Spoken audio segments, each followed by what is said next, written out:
KW-18. The actual end of winter? Question mark? Or just another fake spring? Probably. Good morning. It's 6 a.m. and I've been staring at this screen for about 20 minutes now. I had no idea what sort of mood I must have been in yesterday, but I wrote something kind of angry and kind of political. The title was Bombing Schools for Peace, and although it was about the utterly horrible state of the world, politics, AI, climate, war, it was also just as much about language.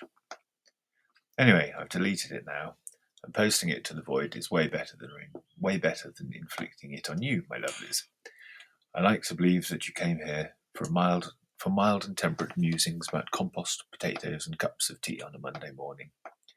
We shall leave armchair philosophizing to those who like to do that sort of thing, and let's hope for 5 minutes we can all take a break from that unpleasantness. And as I am indeed an English sort, and I've already mentioned tea, that would imply that the best transition would be the weather. It's the end of April, and although we've had a very mild frost most nights this week, April around here belongs more to the tail end of winter than the start of spring. It's actually quite unusual not to have snow in the month, but from here on in, it's just going to get warmer. In just about all respects, then, the garden is a little ahead of where it might normally be at this time. The first lot of potatoes are in, but I think that was also true last week. I've also done a bit of reorganisation at the back of the barracks. That which used to be called the pumpkin patch is now 2 beds, one a little smaller than the potager plot, and one about twice that size. Eventually, the smaller one of these will be the perennial vegetables. I was planning on getting them in this year, but it's a bit messy with couch grass, so I'm going to fill it with spuds to clean it up.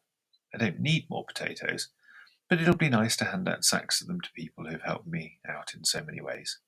Folks around here are nice. The perennial veggies can sit around in pots for a year and be transplanted out either in autumn or spring next year. Either way, they'll be a bit bigger and more robust and going into much cleaner ground, which is obviously important for plants that are planning on staying there forever. The other half, I'm a little undecided on still. I'm definitely thinking about flax for the Grow Your Own Linen Slacks project, but seeing as I'm volunteer free this year, there might not be enough time for that. Wheat is always good, but I think I'd rather do an overwintering sort later in the year. I've already sown a couple of rows of mangel wurzels for the piggies, and I might just keep going with those. Otherwise, on the dance card for this week, I think I'm going to sow a lot more beans and seeds. You can totally start beans earlier than this, but it doesn't really give them much of a head start. They do need a bit of warmth to germinate. I'll get the bean poles and the pea sticks out of storage, though, and see what sort of state they're in. I don't think I'll need to make any new ones this year. I'm a bit more worried about the condition of the bean gate, though. Maybe I'll do something new. I'm always looking for new ways to grow beans, or rather new forms for them to grow. I've been trying to think of a way to introduce curves into their habit, some sort of twisted helix, but I might be overextending here. A little bit ahead in the garden can quickly turn into, oh my God, where did all the time go? With just a couple of times swallowing artistic notions. If we do have the last frost already behind us, which would be weird but possible, there's no reason to not get some stuff in the ground. Maybe I'll make some cold frames this week, or finish the tomato house. That's probably wiser. Not that finish is an appropriate word. I have plans for the tomato house that will take another decade to complete. Mostly, though, this week I need to be writing. Is there anyone available who can come and cook me a hot meal every evening? Something simple with lentils and veggies. That would be a great help. No? Ah well, I have instant noodles. The pigs are still eating well. Best fed porkers in Europe, quite possibly. And on time, which is now. I think I said recently that they've been super sweet lately.